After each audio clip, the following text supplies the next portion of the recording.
Welcome to another edition of the Mexican Soccer Show. I'm Wiso from FoodMexSource.com, giving you the last week's, all the news of the Mexican national team, also Liga MX, Europeos, everything related to Mexican football. With me today, not only 3, but 4 experts on Mexican soccer in English, and we'll be talking about a lot of different topics today. But first, let's see who we have. Cesar. How's it going, sir? You may know him from Twitter, may know him from ESPN. Say hello. Hello.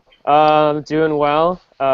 Just glad that we finally got the show started. Only 14 minutes late, which I guess in the past it's pretty normal. You know, in the past we've definitely had the show go on pretty late, so I guess this is nothing too out of the ordinary.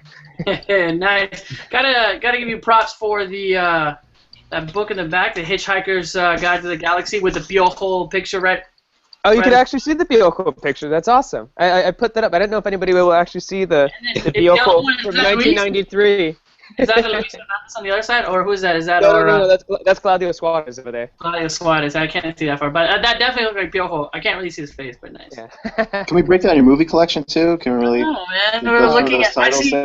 We got Who Framed Roger Rabbit. We got Fargo, and then Clueless. There you go. Nice. Is that Amores Perros or Mad Men? No, you're probably looking at Match Point, another good Point. movie. Another Excellent movie. Yeah. All right. Well, enough about this guy should be fun. You know, I'm looking at mine. I don't even know what I have back there, but all right. Jason from Soccer Mexicana. How's it going, sir? It's going. It's good. I'm just watching some college football here. So if you see me anytime this podcast just drifting off into the distance here, just keep tabs of the game. I'm listening mostly, so I'll be here. Do you have any? Will be giving us the score. First of all, for all you guys that are watching and are following, we have 12 viewers right now on the chat. I want to thank you guys for spending the night, spending the afternoon, spending the evening, wherever you're at in the world watching this, because it's not only the U.S. We have some viewers across the pond. Needs direction, actually. I know there's college football right now.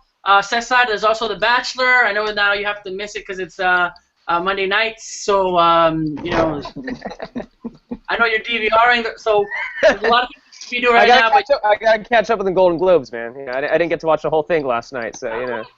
Yeah. There's no games going on. You should have watched the Golden Globes. Anyways, so, Jason was gonna keep us on the score for the college football, so you're not missing out. Jason, what's the score right now? 21-10, halftime now. All right, 21-10. Oregon's falling a little short. Haven't had this guy on in a while. Johnny Rico, how's it going, sir? Pretty good. I've been celebrating a championship, a historic championship. Is that why we haven't seen you? Like you've just been partying for like the past month and Yeah, you know, I have to maintain some degree of professionalism on the show, so I can't be that excited. Very nice, very nice. I thought you had a little thing in the background. Did you move your office or something? Because I thought you had some kind of poster or something. Oh, that was back when I had an office. Now I'm at home. I think that's right. You had that other cartel. All right. Switching over to Mr. Naib Moran. Naib, always drinking something, looking good. Yeah. Always drinking my tea. Always drinking my tea. No, it's good to have a packed house tonight. You know, it's been a big week with games. You know, the U20s playing. You know, you see Hector Herrera having minutes, Carlos Vela scoring a goal, Jonathan scoring a goal. Liga MX is back, so it's been a really heavy packed week, but really fun. Definitely. Well, a lot of things that are going on. Today on the show, we'll be talking, obviously, the Liga MX Week 1. It's finally here. For all of you guys that have been waiting for your team to be playing, hopefully they did well. You also have the Europeos having some players. Who would have thought that the only starter, Jonathan Dos Santos, getting a goal? Not only that, playing really well. Also, the Sub-20, 9-1 in other games. Today, 2-0 Canada. A lot of things going on that are not related to the Mexican national team for once, but at the same time, very interesting for all of Mexican soccer. We'll be talking all about those topics and talking a little bit at the end about next week's highlight game. Maybe some Balón de Oro throw-ins, maybe some Oregon football for the fans that are on right now. It should be a fun show. Thanks for having us. Thanks for joining us on the chat. let's get right to it, guys. I know the only game that people are going to watch, according to Jason, Saturday was the only time that you should be watching football because it's going to be boring on Friday and Sunday from last week. But didn't live up to the hype. León, as you can see, the true bicampeón, obviously didn't do well. Didn't do well against Johnny Rico's Águilas. So we're going to give it to him. We're going to give him the floor right now since he has won his first game. They're at the top of La Liga MX. They're at the top right now with the most, not only wins in the short torneos, but also in the long torneos. Number one in everything. Give him the floor. Johnny Rico Águilas, take it away. What are your thoughts on the opening weekend for your team, Águilas and América? Well, celebration aside, 12 championships. It's pretty amazing. Having Chivas fight relegation and losing that battle so far to last place, that's pretty amazing as well. But as far as America's on-field performance during week one, I was not too impressed.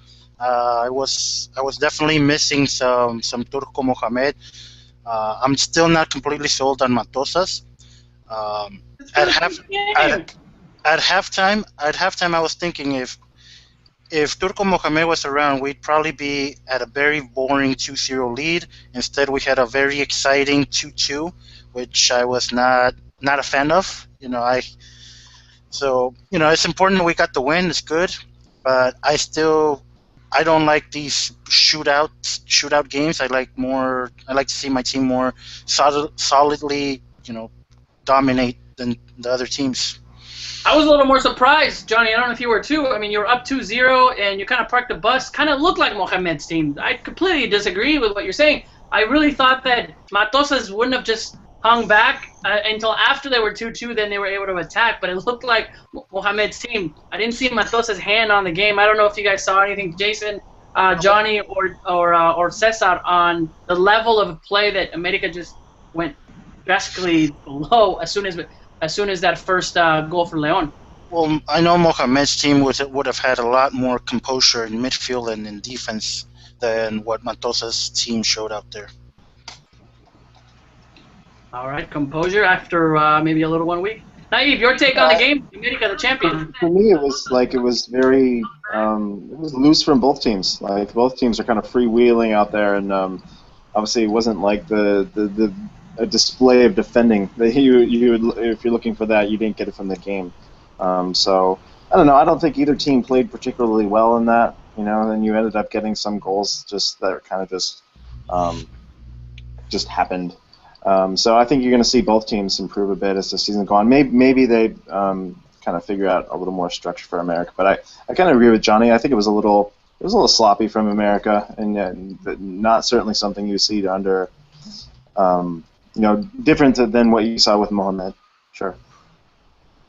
Yeah, no, and then what Johnny says about the midfield, I mean, I think, Pellerano didn't play that game, and it's going to be important for him to take over the spot that Jesus Molina left in the team. Jesus Molina is now in Santos, and also finding that order, Ruben Sambueza and Miki Arroyo are playing positions that are not known that well for them. It's a position where it demands a lot of attack from both Arroyo and Sambueza, but they also have to come back and defend to support the left back and the right back of America. I think once that head gets ordered, the team is electric on the attack. I mean, Benedetto Quintero and Peralta, Peralta more relaxed because he doesn't have to do that much defending. He just has to worry about scoring. It will be really astonishing. They can even hit the 40 goals maybe this season if they continue at the pace. And William Yarborough, he was shaky in the beginning, but towards the end of the match, he had great stops. I mean, he prevented Benedetto from getting a goal that he deserved because Benedetto did everything on the field. He defended, he passed. It's one of those performances that you want to see a new Águila having his debut from Benedetto. Yeah, and I think that's definitely something to bring up as well because I was really excited about William Yarbrough coming back, but he definitely made some early mistakes in the game. It was almost like, I don't know, he just didn't seem like he was communicating well with the León defense, but just the same way that León picked it up, I think it was pretty admirable to consider the fact that León got no new players over the break, but they were still. But I think they still did a really good job, and they tied the game pretty quickly. And I think that says a lot about a team like that. And I don't know if other clubs would have been able to bounce back like that in the Azteca after being down 2-0. So even though Leon lost the game, I think that's still a little promising for them. Yeah, definitely promising as a Leon fan. Looking at, I didn't think it was over for those two horrible defensive mistakes. One for Yarbrough, the defense. Obviously, America capitalizing. Who better yet than El Oriol Peralta, Hermoso? But at the same time, I just see the level of America comfortable 2-0. Didn't think probably Leon with one of the best midfields in Liga MX coming back and controlling. That 2-2 came back and it became a game. I feel like America also had a lot of chances towards maybe the 10-minute stretch between the 70th, 80th minute, kind of giving it all to win the game. And we're kind of wasted, but at the same time, Benedetto doing an amazing job after the sub. It looked like the team was a little flat, even though they were up 3-2.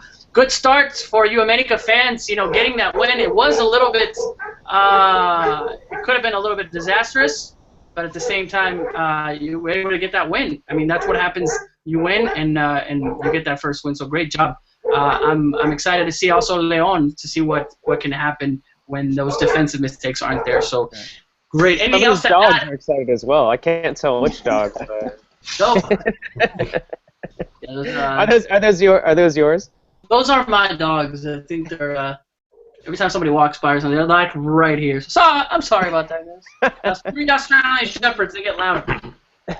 Yeah, with Leon, it will be interesting to see how I think they need a player like Chapito Montes. I don't know how he'll come back after the injury, but having Chapito would have been really important for Leon against America. That midfielder that can control the tempo. Because Gullit and Elias don't have this kind of ability that Chapito has on controlling the games in the midfield. Definitely.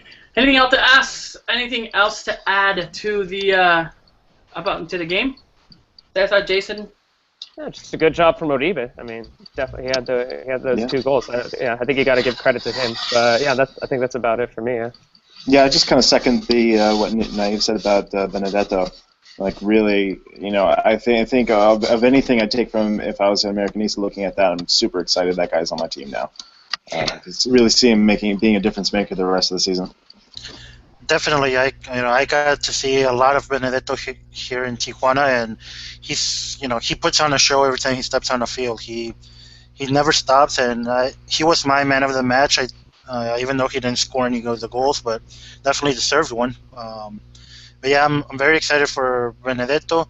Zamudio, he looked okay. Didn't have anything to put on the highlight reels, which is really good for a defender. And yeah, hopefully Pellerano can bring some stability to that midfield area, because I was not impressed at all. Very, very, very good. Johnny, who does America play next? Tijuana. They will come visit. They will come visit the Estadio Caliente. There you go. Pellerano will make his debut for America in the Estadio Caliente. Will he celebrate a goal? I don't think either would celebrate if they were to score. And also, I know the Masacre, the fan club, the supporter group, they are definitely gonna give a standing ovation to both Pellerano and Benedetto. Really? Yes, Time out. Is that really the name of the fan group? Yeah, La Masacre with a 3 at the end instead of an E. Yeah, they got invited to something official for Xolos Risers, right? They got to perform for some. I saw something on Instagram where when they were unveiling the new jerseys, they got invited and they were out there. Well, I mean, obviously the official fan group for each, if it's Monumental, 12, whatever. But Masacre, that's especially for that type of town. Well, congratulations. I saw that there's a new jersey, great looking jersey. Anything with Kappa, I always think, man, it looks sexy. It's Adidas. It looks sexy. Adidas, we saw. It's Adidas. Is it Adidas? Yeah, the Xolos jersey is Adidas. Why did I think it was Kappa? Eric Gomez. Don't believe the Twitter rumors. Why? I was actually getting excited trying to get one. All right. Let's move on. We'd like to obviously America see how it goes. I think it'd be good for Mexican soccer to have the America, the Chivas back. I know we're laughing about Chivas, but that We definitely are. It's better for the league to have those top clubs be number one, and as keep me at number one, have the best of the best there. I think it's competitive as you see the better leagues in football. So even though I'm a Leon fan, good to see. Hopefully do go for the Bicampeonato. Taking outside, hopefully we get it. So let's move on. Let's talk about Liga MX Week 1, guys. I'll ask you. What did you think? What did you come out of it? Talk about a game, maybe. What is it that surprised you? What do you want to talk about? If you could only talk about one game and the impact of that game outside Leon America, of course. Let's hear it. Let's start with Cesar. I was just say the Monterrey game, just because of just the signings that they made over the winter. They're pretty impressive, like Cardona, and then they also had Mejia, and then Yumi Chara.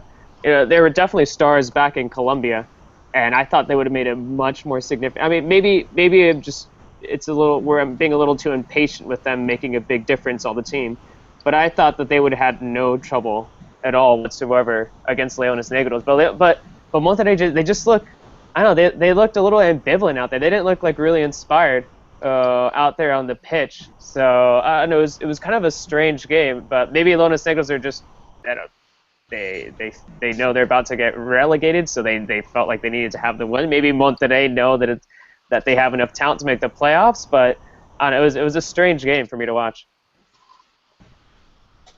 We'll see. Considering Monterrey were my pick for the title, and I picked Leones Negros to be relegated. I don't feel great about that result and my prediction skills at this point. So that one was definitely a surprise to me, that result. I did not see that one coming. Yeah. Yeah. Well, the sense with Monterrey that I get is I think Carlos Barra was kept on as manager just to keep the seat warm for Mohamed whenever he's done with his little sabbatical in Argentina. I think Mohamed's coming back to Mexico to Monterrey, and for the time being, they're just going to weather out the storm with Barra. And I think Barra knows it, and he's very uninspired, and thus his players show the same uninspiredness. Yeah, there was just to add to what Johnny said. I mean, when a team like Monterrey, those signings that Cesar mentioned at the beginning, you would expect a little bit more surprise, more control of the game. Barra didn't even start Cardona and Charra. Jimmy Charra, a week ago they played against America in Houston, a friendly. Charra was the best forward, but Barra starts Pablo Barrera instead of Charra. Pablo Barrera didn't do anything against Leones Negros. Now, I want to say something about Leones Negros. Leones Negros, as Veracruz, as Puebla, have an idea, have a solid idea of how to play. Leones Negros is probably going to be one of the fastest teams in La Liga MX because they have Fidel Martinez, Guerrero, and Gonzalez, these Ecuadorians that just fly on the wings. It's going to be hard to stop them, and they proved it against Monterrey. The center into the box and Fidel scoring a header was a nice goal to get the win at Estadio Jalisco. Definitely a very surprising result, especially Leones Negro on the top of over Chivas in the relegation battle. With what's happening. A very odd weekend. I would have to say surprising is the key word if we have a hashtag for this weekend. And who would have thought that all the teams that needed to win, especially in the relegation battle, won. Take it over to Jason. Jason, surprise or what you take away for this weekend on one game? Yeah, the game that stuck out to me was the first one, where Veracruz, another team we're talking about in that relegation battle, goes to Torreon and gets the win against Santos. Definitely a huge surprise there. I think it was a bit of a fraudulent win. I would say, looking at that, I think you play that game 10 times. Santos wins 9 of them. Veracruz got that one. They were a bit lucky in that game, but just show the kind of fight you're going to get from that team. I mean, you have another team sitting on that relegation scare, and they came out fighting and swinging, and they took it to them. And it's going to be a rough go for all of these teams because you look like it's going to be a real competition. So again, looking at Chivas, I don't know if they're going to have a team that's going to save them. They're going to have to earn it if they're going to stay.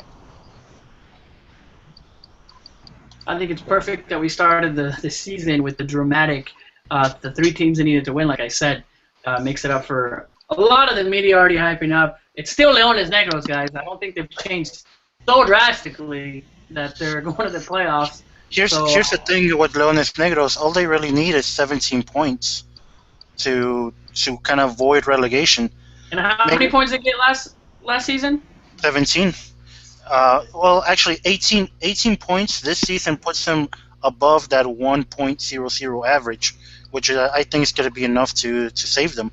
They don't need to have a spectacular season to be saved because there's not enough games to divide their percentage by. Their percentage is so versatile that with 18 points, they'll be saved. Mm-hmm. Interesting on the math.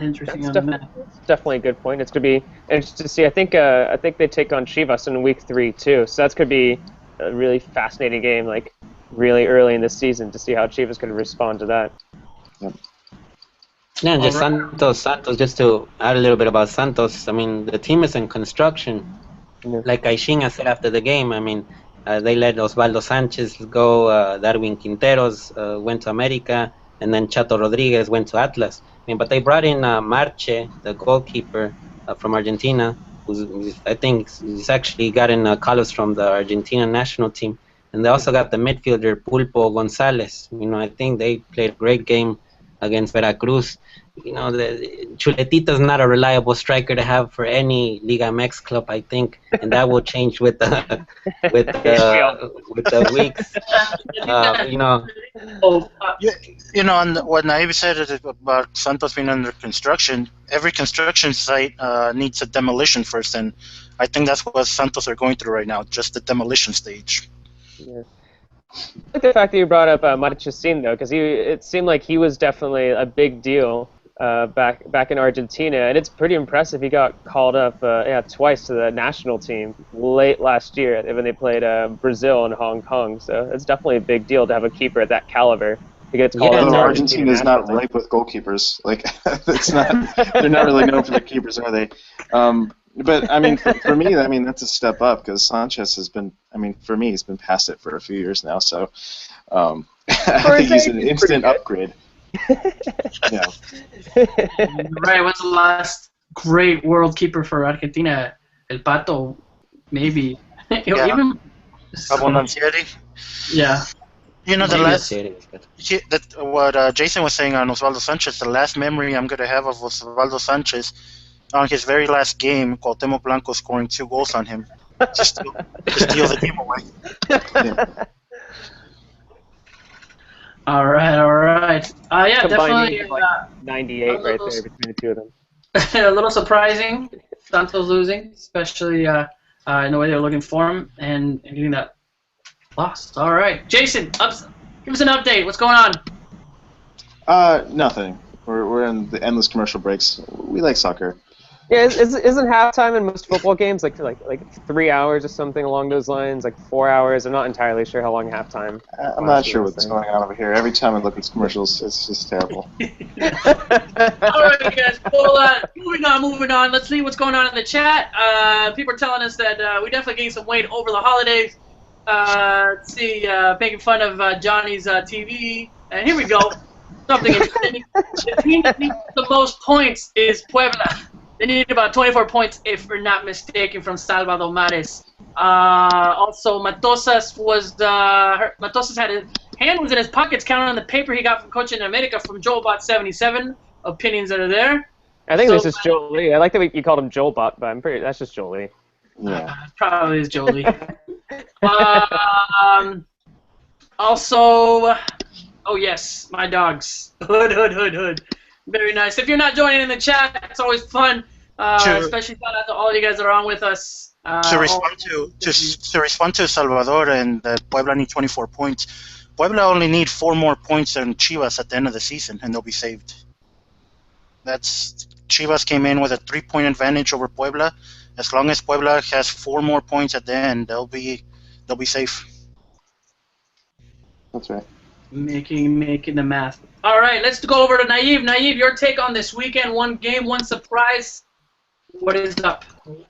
Well, I think there was a lot of talk about about Chivas in the start of the season and how they were gonna, start in Chiapas, a place that a lot of people say that it's really complicated to get a win at. But I think if you see the squad that Chivas has name by name, it probably has one of the strongest squads in La Liga. So it's not an excuse to say that it's so tough to win at Chiapas. And then you start the morning with Cubo Torres and Fernando Arce playing with the youth 20, and Cubo Torres actually scoring a goal with the youth 20. And then you see later at night how Chivas has really a lot of problems on the forward position with Bravo. I mean, Bravo is not a reliable forward. I mean, he has been scoring, I think, 4 goals in the past year or so. I was only 4 away from being the top scorer in Chivas. And I think the game was a little bit of how Chivas been for much part of last season as well. I mean, there's periods in the game where Chivas does have a lot of attacks, especially now with Conejito Brizuela and Marco Fabian. But then it dies out as the game goes by. And then once the other team, the opponent, manages to get the lead, all of the team sort of falls down dramatically, and there's nothing coming out of the bench. You see the scenes of Chivas right now, and then you remember of El Tri with Chepo that they didn't seem to have any ideas floating out of their heads. Chivas is a team right now that doesn't have an identity or an idea. That's the impression that I got against Chiapas. They have the names, they have the players, they have Reina, they have Bravo, they have the Nigris, they have Fabian, they have all these players, but there's really not a style that makes you think that this Chivas team is in fact going to save itself from relegation. It just seems so symbolic too that the only goal that they had came off of like Bravo's face. Like that's how the goal was scored. It was just like accidental, like bounce off of his face and it went in, and that's how they got their only goal. And it was just, I don't know. But when Chicharito does it, everybody's hyping him up. Bravo is that's because it was against Chelsea. If it's against Chelsea, I'd be so. Most prolific goal scorer for Chivas. I mean, you gotta give him some kind of credit. The guy's the Messi, the Ronaldo of Chivas. No wonder they're fighting relegation.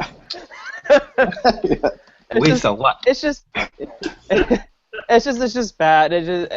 And the defense was terrible. Ponce was awful, and then Salcido had that. I mean, it's not entirely. Maybe it was Salcido's fault a little bit for that one goal. Like it was that own goal they had, but it was just. I don't know. As we mentioned, there just seems to be no real genuine ideas going forward, and I the only hope I do have, and I talked about it on Twitter, is that with Kubo, hopefully he could be the difference maker for the team. That's the only tiny little hope that we have is that Kubo's going to return just somehow magically going to score goals. I mean, he scored a goal earlier in that day for the reserve squad, but I don't know. It's yeah. Here's my take on Chivas. They have Chepo de la Torre, and the same criticisms that were raining down on him during his stay at the national team are the same criticisms now. His formation is too predictable, too conservative, too holding 4-4-2 with two holding midfielders, one striker, one forward behind them. That's Chepo's system is known by everybody. He has uninspired players like Marco Fabian and Miguel Ponce who don't want to be at Chivas, who are kind of forced to come back to Chivas. Cubo Torres might be in the same boat, forced to be at Chivas for 6 months before he can, break free of them and continue his career on in MLS. So Chivas are in a world of trouble, and the change needs to start in management. Chepo needs to do something radically different. Chepo doing something radically different. Yeah. I don't know if radical and Chepo go hand in hand right there. Or we all just might as well get used to that worried face of Chepo, like he just saw a ghost. When was the last time you guys saw Chepo smile? When he's at the press conference saying that they have salud. The day he gets fired, the day he got fired from the Mexican national team, he probably smiled off cameras like, what a relief, this nightmare is over, and probably the same thing will happen when he's out of Chivas. Alright, I'm going to say right now, Chivas is not going to get relegated, guys. It just won't happen. Mexico's not going to let it happen. They'll be fine. It's still embarrassing, but there's gonna be some weird law that comes into place somehow at the very last minute. Something about like a certain team having certain tenure. Maybe this will be like a tenure for Chivas that keeps them in. They're gonna go to 20. They're gonna go to 20 teams or something like that. It's just not gonna happen. Chivas is not gonna get relegated. One can hope, though, right? It'd be funny if it is. I mean, it's not gonna happen. I'll tell you that. What is it? I mean, Well, you what gotta week crush is my dreams. Chepo be fired? Like, What was does that? he make like week 5, Chepo? Oh, Like, does he make week 5, week 6? When is he getting No, fired? The It is Chivas, Vergara. Chivas is will Vergara. sink. I will say this: Chivas will sink or swim with Chepo. Okay. I already see Chepo coaching in the second division, actually. Ouch. See, at first Jason saying like week 5 or 6, it seems a little ridiculous, but I guess that's not too atypical for Chivas in the past, right? Just only keeping a coach for that long, so I don't know. He's been there a while now for Chivas. He's played how many games? 3? Like I said. Yeah, that is a life, but I think they're too close to that relegation, to the end of that relegation battle, to think of a new change, because this change came in with a sporting director, which is Chepo's brother, and Chepo as manager. I think Chivas gets saved or gets relegated either way with Chepo at the helm. All right, bold prediction from Johnny. I'm thinking if they lose next game and then they lose to Leones Negros, Vergara's not going to have that much patience. Yeah, Leones Negros is definitely the vital game right there going in. It's week 3, and just see what happens there. Who are they playing? Who's Chivas playing next week? Pumas. That's Oh. a tough That's game. gonna be fun. Yeah. All right, guys. Anything else about the Liga MX? There's any surprises? Obviously, in those 3 that we've been mentioning, pretty good game. The only game. I mean, it was definitely hyped, and everybody watched. Everybody was commenting. Let's. Any other thoughts about the games? Yeah. Johnny, you go. Yeah, I was about to say that not much confidence coming from Copa Libertadores teams. Tigres, Atlas, and Morelia all pretty disappointing. Even if Atlas did pick up the win over Tigres, that was still not very inspiring. And when you start adding long travels to these teams that to me seem very weak, that's not a good sign. Very good point. And there was snow in Estadio Hidalgo for the Pachuca. Hail. The Pachuca Cruz Azul. Hail. There was no Yeah, snow. hail, but it looked like snow. It did. It really did. Yeah, those scenes of them clearing the pitch. That's we see those scenes in NFL games. It looked like Buffalo were about to take the field. Buffalo. No, it definitely was. Might have been more of an ice ball than the actual ice ball. Exactly. Yeah, but no, Roque Santa Cruz looked really good actually. He Roque did. Santa Cruz, which is one of the big signings for this clausura, he got an assist. And it was funny for Pachuca because they brought in Dario Civitanic from France. He was playing in France. He already had played in Pachuca, but he played for like 5 minutes and then got injured. So was going to be out for 6 weeks or something like that. It was a bad debut for the Pachuca striker. Actually, with Pachuca, I'd keep my eye out on Bonanote. He came in about 4 or 5 weeks into last season. He had the rest of the season to kind of adapt himself to the league, and I think he's gonna do interesting things in Liga MX. He's been rumored for years to come to America. America never pulled the trigger and brought him in, but he's always been a player that I've wanted at America, and very talented, short, fast attacking midfielder Bonanote. Very good, especially. All right. Any more Liga MX? Let's kind of switch forward. Let's switch it up. Talk a little bit about sub-20 that's going on with the Mexican national team. The sub-20 playing right now. Cubo Torres, Cuba, 9-1. The result that I think everybody was seeing. Cuba was able to score following that very 32nd or a minute. And the 3rd minute, it was a 1-1 at the game. I think Mexico came back with that very epic goal celebration. Cesar, since you loved it so much and said it was the greatest thing since sliced bread, Cesar, what happened? I think we've all seen it, haven't we? There was, I believe it was like 5 of the players. They all got up and they like somehow made a bike kind of celebration. The only thing I do feel bad for is I forgot which guy it was. I just want to know who the guy was, like when they thought up of this idea, who that poor guy was just like, oh no man, you're going to be the pedals. Like you're going to sit on the floor and then you're going to grab my cleats and you're going to have to do that while we're celebrating. I feel bad for that guy. That's probably the same kind of guy that like like, they all probably go out and get like pizza afterwards, and there's no room at the table, so he has to like sit in the other table, because he's not assertive enough to say like, no, I should sit here. So that's why he was at the bottom doing the paddling thing. But I just go with a random train of thought right here, actually. Wow. Caesar. Well, let's talk this sub 20. It's a lot of deep stuff, guy. I would have been that guy. I think Caesar was bullied as a kid. That kid. Today they played Canada 2-0. The score, not as obviously taking over. Looking at all the other games, it wasn't that not like Cuba at all, especially with Canada coming in. But looking at the sub 20, having Espericueta, having El Güero Diaz, having obviously Cubo Torres. Is this something that we're looking at as being a really good sub-20 team to do something big in the World Cup this year? I don't think Espericueta or Cubo are part of this squad. Yeah, those are the Cuba and Espericueta would be for the Olympics in Rio.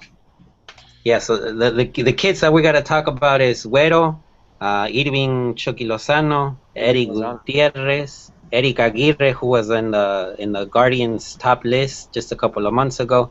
The game today against Canada, actually, I mean, it could have been a 4-0 or something of that sort, because the guys just kept getting shots and shots. They just couldn't put it in.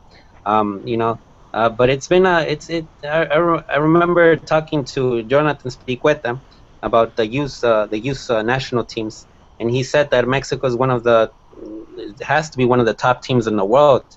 And you do see that in this type of tournament in CONCACAF, where the preparation, the understanding of tactical ideas is more advanced than other teams. And I think the players are now more prepared mentally, and they're more focused, and they're more hungry to prove a point. And that's what I liked about the 9-1 win against Cuba. Is you see the space is open, go for it. I mean, don't stop. And I think it's a good message for the CONCACAF from El Tri. Amateur hour here on my corner. For some reason I mixed up, but keep it going. Amateur hour. My only worry about we always put so much hope in these young players, and it's not like we haven't had youth teams that have done really well in the past, and we have extremely high hopes for them. So I feel like sometimes we just need to be a little bit cautious when we do really well in these tournaments and have we think that we're going to do extremely well in the future and think that these are going to be the best of the best in the future. So I think it's just important for us to be cautious about these young guys, or I guess aren't too young, because it's under 20. It's not like it's an under 17 team. Well, but, yeah. In under 20 before, we haven't been as successful as in under 17. I mean, looking at it, it's usually making it to the next round, and then except for I think maybe a quarterfinal. Yeah, 2011 was a successful run where Mexico actually finished in third place. In that case, in 2011, it was Chaton, Diego Reyes generation. I think also Cubo was in that generation. Edson Rivera, who's in Santos right now, Orrantia, who's also in Santos.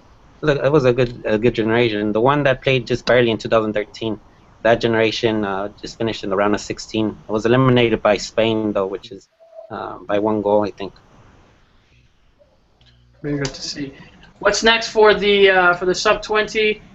Looking at the schedule, who else do they play? And it's Honduras. Cesar, don't worry. I will not get my hopes up with these U20 players. Alejandro Güero Diaz, America Youth System. Even if he does manage to break into the field with the Benedettos, the Quinteros, the Peraltas out there, if he does, then he's just gonna be sold off to Europe, and I'll never get to see him triumph at America. My hopes are nowhere near up. And looking at this tournament, it's just the top finishes that comes in. It's right. So it's not necessarily head off in the different buckets that are in, right? Yeah. Because there's 12 teams total, and there's 2 groups of 6. And the 2 first place teams from the 2 groups, they automatically make it to the final and get a spot at the World Cup. And then the second and third place teams from each of those 2 groups will battle in a semifinal match, and then the winners of those 2 games will get the last 2 spots, because there's 4 total from the CONCACAF to go to the World Cup for the under-20. Good to see. All right. Anything else on the sub-20 on the looking forward, especially for this year? Lots of competition for Mexico. Not only that. Guess we got to mention the baby that was born, the soccer baby, the soccer ball baby. Yes, that soccer's baby that was on the first goal and the second goal. I actually didn't watch this game. I watched the first one. I don't know which. This one was in the first goal. It was in the first goal that they worked really hard for. They had a lot of misses.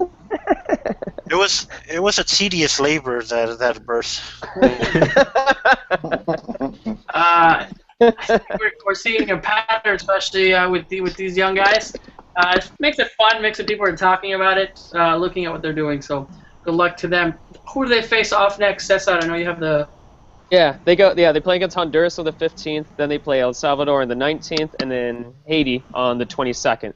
So it's kind of strange that they have like 6 teams and they all play each other once. It makes for a pretty long tournament, but yeah, whatever. Take it up to CONCACAF. All right. I'll shoot them a text. Let's switch on what's going on with the chat. Partido Moleros. Cesar being that guy, hugs for you, bro. Summer 2011. Still going on, so congrats to all of you. All right, let's switch it over to the Europeos, and then we'll talk. We'll end the night with a little bit Liga MX for this weekend. Big highlight, obviously, for the weekend, Jonathan Dos Santos getting a golazo, if I haven't seen one.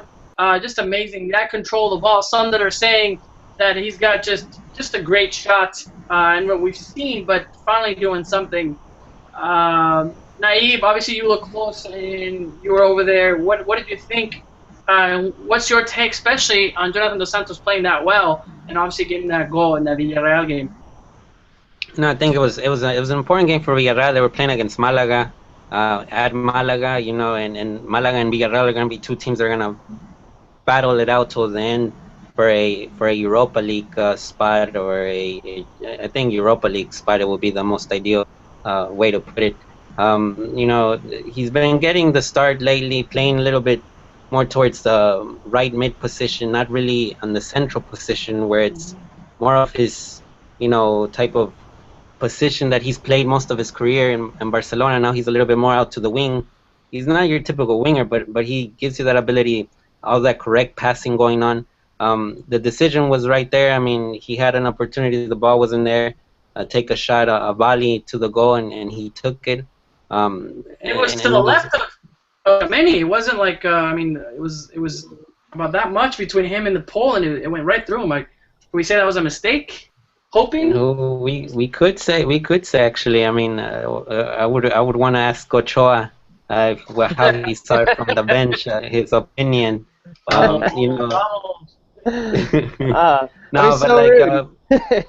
The thing is, Jonathan is having more minutes than his brother Giovanni, and I think there's more confidence in Jonathan right now than there's confidence in Giovanni Dos Santos. It would be nice for some of that confidence from Jonathan to move to Giovanni, because the Mexican forwards right now for Piojo are not actually. I mean, Raúl Jiménez is not even playing. Chicharito is not playing. So you need another forward to come out and start scoring some goals. The only forward that's scoring goals right now is Carlos Vela.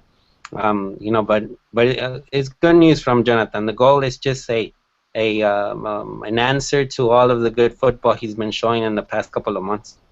Oh, very good to hear. I think we've been waiting for a long time. Finally, Jonathan getting some playing time with Villarreal. Watching the game, I mean, maybe I was watching a different game, but I didn't see Gio. I know obviously he hasn't had a goal coming in. Couldn't really do much. Did look for the run. Had a couple of runs there. Hopefully he gets his groove back. I know coming from injury.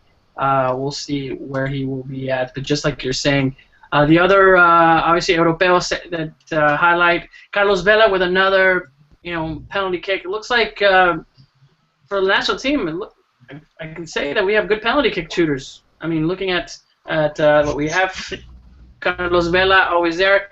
Has anybody counted how many goals did Carlos Vela have in penalty kicks for this season? I have no clue. But his game of the weekend wasn't actually that good. I think a few of us talked about it on Twitter, but it felt like if he when he wasn't getting fouled, he was like making just mistimed passes and dribbles. Like I felt like he was a little off this weekend. And I think if it wasn't for the penalty kick that he scored, I think we would all kind of see it as an average game for Vela. Yeah. Naib, you were talking about on Twitter about the way that he gets fouled in almost every play, not even Cristiano Ronaldo or Messi. Yeah, I mean, it's something that it's kind of a trend. I mean, I don't know. It looked pretty obvious at certain points in the game when Vela would actually try to sprint away from the defenders. You know, the defender right away would like, okay, he's leaving, it's time to foul him. And then towards the end of the match, he actually left the pitch limping. You know, and Vela hasn't been having that much training in the last weeks because what Moyes does is just keeps him kind of on the side so he can be full, you know, as best as he can be for the match. I mean, he usually just does minor practices. He hasn't been at 100% fit in the last couple of weeks, but he's still, even at 75%, he's still Real Sociedad's best player. That seems a lot. All right. Anybody else? Any other Europeos stuck? You know, that obviously did well this weekend. We need to talk about. You mentioned the fact that Ochoa was recently ranked as the number 7 goalkeeper in the world after his performances from last year. That was definitely a big deal for a backup keeper. You're looking at the backup keepers. Also, I think number 3 was there. Navas. I think those 2 are the only ones that are on bench out of the 10. Correct? I'll have to look at the list again. I don't know. Yeah. Yeah, I think it looks like that. All right, guys. Well, any important Europeo games coming up for this weekend that we should be looking at? Yeah, a bunch of Copa del Rey is coming up within the next couple days. That's right. That's definitely something to keep an eye on. I know Villarreal is going to be taking Real Sociedad again. I know tomorrow Espanyol is going to take on Valencia.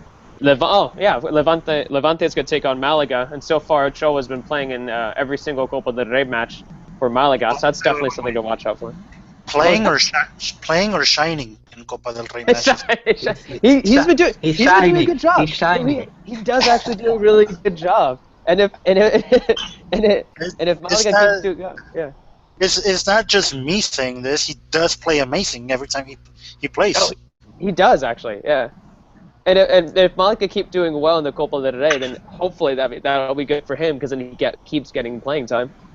You know, it'd be interesting to see Tom's point of view because he was just there. He was at the game, the Malaga game, and I think he tweeted out, Tom, if you're listening or if you're, if you get to read this, sorry. He did say out that Kameni is, by the fans, is the number 1 keeper. There's no question to who he should be number 1 over there. So I know obviously we take this differently because these are Ochoa. We're looking for Ochoa, but Kameni doing things right, not a guy that messes up very often. Yeah, he needs to get out of there. He's had his game. He's had his games. I mean, he's had a good game against Real Madrid and a good game against Barcelona at La Rosaleda, which is the stadium in Malaga. But the game Malaga played in Estadio Vicente Calderón against Atleti, it was a horrible performance from Kameni in Liga. I think that was his worst performance of the season. But other than that, I think most of his games have been consistent. I mean, there's going to be debate about who's better, but it's hard to debate because you haven't seen Ochoa in that setting that Kameni has had. You know, you only see Ochoa play in Copa del Rey matches. Have we seen Kameni in a World Cup against Brazil? No. Okay. It's hard to argue against it because I genuinely think that Ochoa is one of the best keepers in the world too, but at the same time, if you're management in Malaga and you see that Kameni is giving you a good result after good result after good result consistently, why would you switch out what's working out for you? And then that you've said, they're within. America had this one coach that took him to the Superliderato, took him to a championship. Yet they changed coaches because they thought, which I still don't completely agree, that the other one was better. So, people do change even though they're that coach didn't want to be there also, Johnny. So don't give it out that America rushed him out. That coach didn't want to be there. We already saw. We know why. That story needs to get out. Do you think Malaga had any intention of actually playing Ochoa? Did they bring him in because he was a free transfer and show him off in Copa del Rey a little bit, and then get some money for him? Like, I mean, that seems like probably what was the intention all along. Naive. I think that, I mean, when you see the videos of Jorge Berlanga, who's Memo Ochoa's agent, and Memo Ochoa, I mean, there's kind of a clear idea that they believed that Ochoa was going to be the starter in Malaga when they arrived to La Liga. But, you know, Javi Gracia had Kameni throughout the whole preseason. Ochoa came into the preseason pretty late. He only had one game to actually have some type of, okay, this is going to be your tryout, and we'll see what you have, which is kind of unfair. But I think now that you see the whole scope of things, and you see that the offers are there, that there's a possibility that there could be per se, a Liverpool come and offer so much money for his transfer. Maybe you see, well, Malaga does have, it's not a big, you know, it has its economic the duties that it has to cover. One of the best ways to do it is by selling players. I mean, if they sell Ochoa to Liverpool, I mean, that will make them at least 3 million euros, you know, and for a player that really didn't even play during the league, he just played in Copa del Rey. That's more of a mistake from the agent, I think.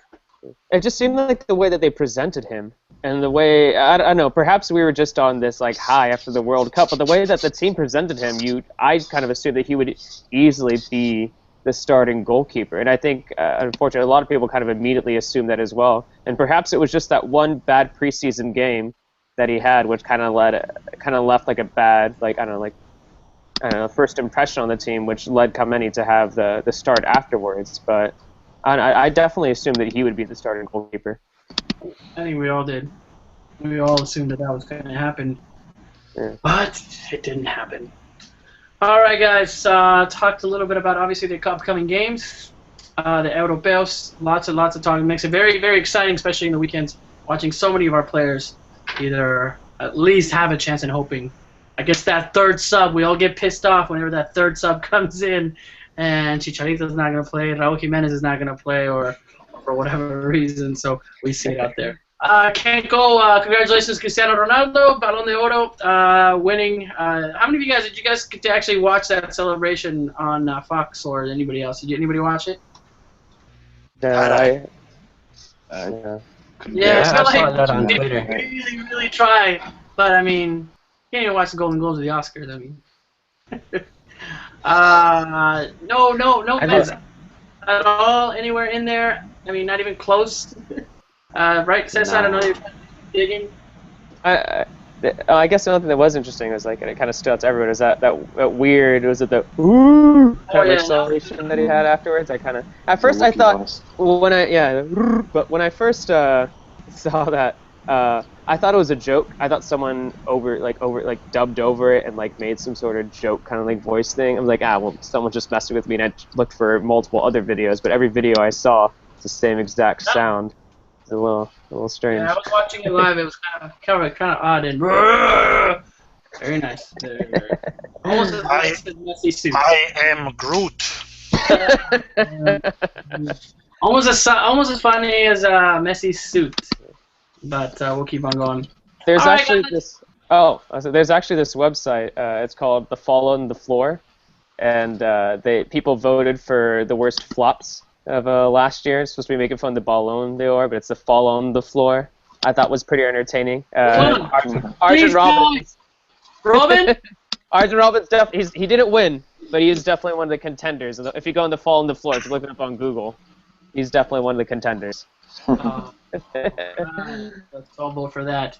All right, guys, let's finish off the show. Thanks for all having, obviously, your opinions, watching all the games, talking about it. Let's talk about the Liga MX next weekend. Some of the games, I'll name them out really quick. Puebla with against Leones Negros in La Corregidora, Veracruz, and Querétaro Leones Negros, Puebla Veracruz. Obviously, we talked about it a little bit already with America going over to the Cholos in the Estadio Caliente with Masacre being in the sidelines. There we go with Club Tijuana. So playing Heart of Glass. Also, Santos Cruz Azul, Pachuca, Monterrey, León with against Tigres in the new camp, not the Camp Nou, for those of you.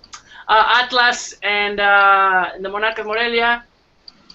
And looking at Jaguares, Toluca, and also ending the game with Chivas and Pumas right away. Games that are not too attractive, kind of looking at them on paper, but at the same time, everyone's been looking at that Chivas Pumas game right out. One game that sticks out for everybody. What do you guys think? We got to look at, yeah, that's a good one. And then I'd also say, just for the relegation factor, that Puebla Veracruz could be a big one. Veracruz. All right. Cesar, what game did you say? I would just say just Cholos America, just because of some of the new players that have gone over to America. I think them traveling all the way to Tijuana, I think would be interesting to see the result of that match. Ani, will you be close? Are you going to the game at all? Yeah, I'll be at the Caliente. I'm doing an internship right now with Tijuana. I'll have to be wearing my Cholos gear. You don't have like some sort of awful jersey that's like split in half somehow. Like there's always some sort. It doesn't matter what jersey you can think of. You can think of like I don't know, New York Red Bulls and like the English national team. There's gonna be some jersey out there that's like half and half. But you don't have some sort of like Cholos America half jersey. Even if I did have that hideous thing, I could not show up to the stadium wearing that. Not when you have the fans massacre, you know. Yeah. All right, guys. Good. Thanks a lot, guys, for joining on, especially with the Liga MX, the week 1. It's almost here. Thanks for all the joining the chat. Lots of fun. Lots of things going on. Salvador Romares, Jovat, Ernesto Padilla, Mr. Abuelito usually is on there. Pablo Gutierrez. Thanks you all for being on and jumping on with us. I'd like to thank Cesar, Jason, Johnny, and Naive, obviously coming on, taking the time to come on and talk about our passion, Mexican football. And to you guys, please keep sharing this. We're growing, definitely. We'll keep it on every Monday night around this time if it changes. Definitely look at Twitter. Probably the best way to see if something changes, just like today.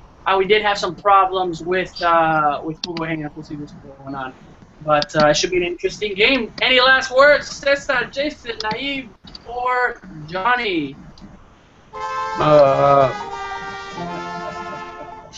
Just real quick, because it was an important piece of news last week. Miguel Ayun played his first game with Watford. He played 90 minutes. Oh, that's right. We forgot to bring that up. Yeah. And he actually played as a right back. That it's important he played to mention. Played right midfielder. Right midfielder, Johnny? Yeah, there was a right back behind him. He got up the so field. he played in the championship. So he played as a winger? No, not a winger. It was a very typical English 4-4 flat 4-4-2, and he was the right midfielder. So, besides a winger? No, not as a winger, just right midfielder. So midfield. Sorry. I said right next to, like, beside the wing. On a regular. Just on a regular flat 4-4-2, right midfielder with a right back behind him and lots of space to push forward. He looked a little hesitant too, which was a little expected, I guess, in his first game too. But he had a couple good crosses, and he had one good opportunity early in the second half too. But it went straight to the keeper, but it was decent. Who trades in Liga MX for second division English football? It's beyond me. Hey, you got to get away from that American team, really. That's probably what it was. He's probably just disgusted with his team. Whatever it takes to get out of America. Yeah. Disgusted with America, you'd rather go to the second team. Right. He literally He literally just got presented the championship trophy because he was the captain. He got to lift it, and now second division. Beyond no, he's literally in the championship, the English championship. I kind of understand Raúl Jiménez's move.